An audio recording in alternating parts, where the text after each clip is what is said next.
법원이 지난 경남교육감 선거 당시 선거에 개입한 공무원에게 공무원 신분을 상실하는 형을 내렸습니다. 전통시장의 대형 화재가 되풀이되면서 피해가 끊이지 않고 있습니다.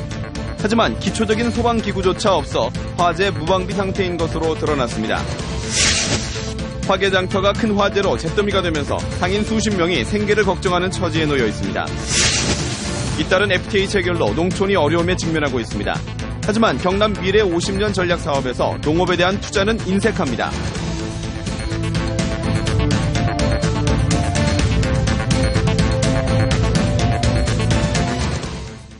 안녕하십니까. 이어서 경남 소식입니다. 선거에 개입한 혐의가 있는 공무원들에게 법원이 비교적 엄한 판결을 내렸습니다. 지난 경남교육감 선거 당시 특정 교육감 후보를 지지하는 문자를 보내는 등 선거에 개입한 혐의가 있는 교육공무원 3명이 공무원 신분을 잃게 됐습니다. 조미령 기자의 보도입니다. 지난 5월 선거운동 기간에 고영진 경상남도 교육감 후보의 선거사무소로부터 받은 홍보 문자 메시지를 교육청 공무원 등에게 보낸 혐의로 불구속 기소된 교육공무원은 5명입니다. 이 가운데 3명이 100만 원 이상 벌금형을 선고받았습니다. 창원지방법원은 당시 경상남도 교육청 과장인 59살 성모 씨에게 벌금 600만 원, 교육지원청 교육장이던 59살 강모 씨와 60살 김모 씨에게 벌금 150만 원을 각각 선고했습니다. 2명의 장학사에게는 90만 원의 벌금형이 내려졌습니다. 선거 관련 범죄 최종심에서 공무원이 100만 원 이상의 벌금형을 받게 되면 공직자 신분을 잃게 됩니다. 고위 교육공무원의 지위에서 특정인을 위한 선거운동을 했다는 점에서 엄정히 처벌할 필요성이 있습니다. 재판부는 특히 성 전 과장은 특정 단체 임원에게 경쟁 후보를 비난하는 기자회견을 열어달라고 요구하는 등 적극적으로 선거에 개입했다고 밝혔습니다. 법원이 선거운동에 적극 나선 고위공직자에게 공무원 신분을 상실하는 형을 내리면서 정치적 중립을 지켜야 하는 공무원의 관건 선거에 경종을 울리고 있습니다. KBS 뉴스 조미령입니다. 전통시장에서 화재가 잇따라 발생해 인명과 재산 피해가 커지고 있는데요. 기초적인 소방기구인 소화기조차 비치되지 않은 곳이 많습니다. 이대원 기자가 취재했습니다. 시장 한가운데서 시작된 불로 50분 만에 점포 41곳이 탄 화개장터. 지난 4월에는 경기도 구리의 한 전통시장 화재에서 10대 자매가 숨지기도 했습니다. 점포가 밀집한 한 전통시장입니다. 뚜껑도 없는 두꺼비 집이 상당수고 먼지가 쌓인 콘센트와 전기줄이 뒤엉겨 있습니다. 비 가림막 없이 LP 가스통이 노상에 아무렇게나 방치되어 있습니다. 가스호스를 서너 갈래로 연결해 쓰는 건 예산일입니다. 전국 전통시장의 점포 2만 3천여 곳 가운데 소화기가 비치된 곳은 7,600여 곳, 전체 30%에 불과합니다. 소화기가 있다고 해도 권장 사용연한 8년을 넘기는 등 5천여 개는 무용지물입니다. 오래됐기 때문에 용접 부분이 이런 부분이 터져가지고 이 압력이 견디지 못하고 특히 옥내 소화전이나 스프링클러 설치율은 30%가 되지 않습니다. 이 때문에 초기 진화가 어려워 대형 화재로 이어질 위험성이 큽니다. 흡수하고 자판이라든지 물건이 길가에 나와 있는 애가 많기 때문에 소방차 진입이 좀 어려운 경우가 대부분입니다. 지난 5년 동안 발생한 전통시장 화재는 335건, 모두 40억 원의 재산 피해가 났습니다. KBS 뉴스 이대원입니다. 화개장터가 잿더미가 되면서 생계터전을 잃은 상인들의 살 길이 막막해졌습니다. 불에 탄 상품에 대한 보상 여부도 알 수가 없어 상인들의 시름이 깊어가고 있습니다. 박혜진 기자의 보도입니다. 영호남을 잇는 화개장터. 한 해 140만 명이 찾는 곳입니다. 수십 명의 상인들이 이 화개장터에서 생계를 꾸리고 있습니다. 하지만 화재로 장사를 위해 내놓은 약초 등이 모두 잿더미가 됐습니다. 소방서 추산 2억 원이 넘는 재산 피해가 난 상황. 물품 피해 등을 합하면 훨씬 큰 피해가 추정됩니다. 하루 만에 생계터전을 잃은 상인들은 살 길이 막막합니다. 이걸로 갖고 생계를 꾸리고 살고 다른 직장도 나이도 이제 됐고 일하는데 정말 예산 없는 일이기 때문에 막막해 말할 수가 없어요. 불에 탄 야외 장옥 등 공공시설은 보험에 가입돼 있지만 물품 등은 보험 가입이 돼 있지 않아 보상이 가능할지 의문입니다. 이에 하동구는 피해 조사 등을 거쳐 기초생활보장수급자 등 영세상인 최소 13명에 대해 가구마다 50만 원을 긴급 지원할 계획이라고 밝혔습니다. 하지만 생계가 시급한 상인들에게는 턱없이 부족한 액수인데다 화재 원인 조사나 복구가 언제 마무리될지 알 수 없어 지원이 언제 이루어질지도 확정되지 않았습니다. 군에서도 다 우리가 없고 너희 집 사글세 살고 이제 보증금도 없이 사글세 살고 있는 줄 알고 있으니까 그러니까는 이제 알아서 이제 좀 저기에서 해주셨으면 하고 그러는 거죠. 겨울 한파를 앞두고 생계가 막막한 상인들의 한숨이 깊어지고 있습니다. KBS 뉴스 박혜진입니다. 잇따른 FTA로 농촌 사회가 척박해지고 있습니다. 늘어나는 빈집이 어제 오는 일은 아닌데요. 경남 미래 50년 전략 사업에서 농업에 대한 투자는 인색합니다. 손윤혁 기자의 보도입니다. 5일마다 열리는 산청장. 유영근 할아버지는 30년째 시장에서 장사를 하고 있습니다. 장사가 안 된다고 합니다. 1년에 한 300만 원씩 빼먹어요. 그런 게 요새는 이제 100분의 1밖에 안 된다고 하는 게라. 사람이 없는 것이 이유입니다. 한 사람이 세상을 등지면 빈집이 되는 것이 농촌의 모습입니다. 2000년 43만 6천 명이던 경남의 농가 인구는 지난해 32만 명으로 10만 명 넘게 줄었습니다. 65살 이상이 12만 8천여 명이고 19살 이하는 1만 2천여 명에 불과합니다. 10분의 1입니다.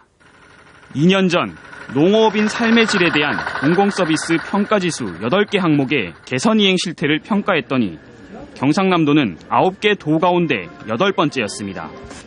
응급과 교통이 8위, 문화와 주거, 교육 등은 7위로 개선 노력이 상대적으로 취약했던 것으로 평가됐습니다. 경상남도의 미래 50년 전략사업에서도 농업에 대한 비전은 보이지 않습니다. 대부분 사업이 공업과 관광, 토목사업 중심, 경제 분야 40개 사업 가운데 농업 관련 사업은 항노화 사업과 시설원의 클러스터 구축, 전략농업 육성 등입니다. 예산 규모로는 2.1%. 사회 분야 사업 역시 국비 지원을 받는 군지역 작은 영어관 설치와 이미 2006년부터 시행해온 출산 지원 정책 정도입니다. 농업 분야의 경쟁력 제고와 지속 성장 기반 구축을 위해서 혁신 경남 농정 2050 계획을 수립하여 추진 중에 있습니다. 국민 총 생산액에서 농업 분야 차지 비중이 2.1% 인정을 고려하면 이 같은 대책만으로는 무너지는 농촌을 바로 세우기에는 역부족입니다. 20년에 다 돌아가신다면은 몰라 젊은 사람이 돌아서 이 농사를 지을까? KBS 뉴스 손원혁입니다. 연극과 마임 그리고 클래식 음악이 어우러진 연극 한여름밤의 꿈이 오늘 사천에서 첫 선을 보였습니다.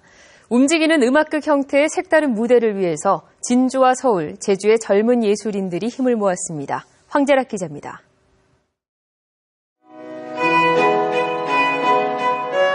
잔잔한 음악이 무대와 객석 사이를 흐르고 하지만 딸을 죽이려는 아버지가 흔한 것은 아니죠. 이야기꾼의 해설과 함께 한 편의 이야기가 시작됩니다.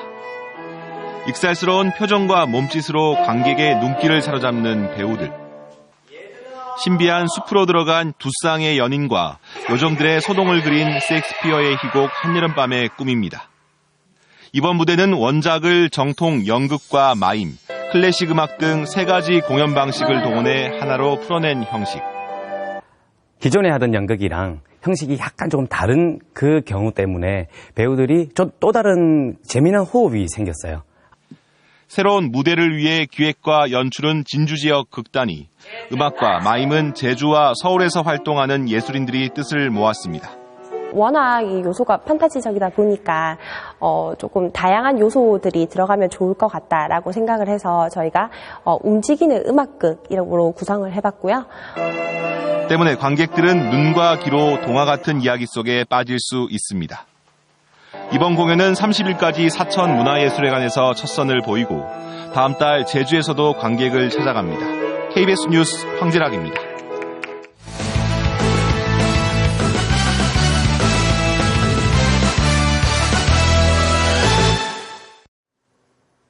주요 단신입니다. 창원지검 공안부는 공직선거법 위반 혐의를 받는 조진래 경상남도 정무부지사에 대해 불기소 처분을 했습니다. 검찰은 조진래 부지사가 다른 사람으로부터 받은 새누리당 경남도지사 경선 후보 3명의 여론조사 결과를 문자 메시지로 지인 10여 명에게 재전송할 당시 허위라는 인식이 없었던 것으로 보여 공직선거법상 허위사실 공표 혐의에 해당하지 않는다고 판단했습니다. 창원지방검찰청 거창지청은 지난 6.4 지방선거에서 선거운동 기간 중 특정 후보 지지를 대가로 금품을 제공한 혐의로 전국 거창향후연합회 회장 A를 구속하고 재정국장인 B와 홍보부장인 C를 불구속 입건했습니다. A씨 등은 지난 6.4 지방선거를 앞두고 특정 거창군수 후보를 돕겠다고 약속한 뒤 지역 모 단체 회원 모임에 식비를 제공한 혐의 등을 받고 있습니다. 경남에서 1억 원 이상을 기부한 고액 기부자 모임에 40번째 회원이 탄생했습니다. 경남 사회복지공동모금회는 주식회사 한국야나세 우영준 대표가 오늘 성금 1억 원 기부를 약정해 40번째 아너소사이어티 회원이 됐다고 밝혔습니다. 창원시가 공영자전거 누비자 확산을 위해 약 5억 원을 들여 마산 하포구와 회원구 등 8곳의 터미널을 새로 만들기로 했습니다. 또 11억 원을 들여 주거지를 중심으로 자전거도로 2.5km를 만들고 자전거 보관대 20곳과 또 공기주입기 25개 등 편의시설도 늘리기로 했습니다. 일본의 엔저 정책으로 창원 지역 수출 기업들이 큰 타격을 받는 것으로 조사됐습니다. 창원상공회의소는 지난 2012년 아베노믹스 엔저 정책 시작 뒤 엔화 가치가 23.5% 하락하는 동안 창원 메카지수 편입 46개 상장사의 시가총액이 11조 3,333억 원 감소했다고 밝혔습니다. 시가총액이 큰 폭으로 하락한 23개 상장사는 주로 대기업과 수출 비중이 높은 중소 중견 기업들입니다. 경상남도가 채무 상환에 중점을 둔 2회 추경 예산안을 편성해 도의회에 제출했습니다. 추경안 규모는 7조 3,600여억 원으로 1회 추경 예산보다 2,900여억 원, 4.1% 정도 늘었습니다. 이에 따라 경상남도 채무는 지난해 1월 1조 3,400여억 원에서 다음 달 말 8,900여억 원으로 4,500여억 원 줄어들게 됩니다. 창원지법 제4형사부는 SPP조선으로부터 법인카드를 제공받아 많게는 수천만 원을 사용한 혐의로 재판에 넘겨진 SPP조선에 파견된 채권단의 자금관리단 단장 56살 김모 씨 등 6명 모두에게 무죄를 선고했습니다. 경남 소식이었습니다.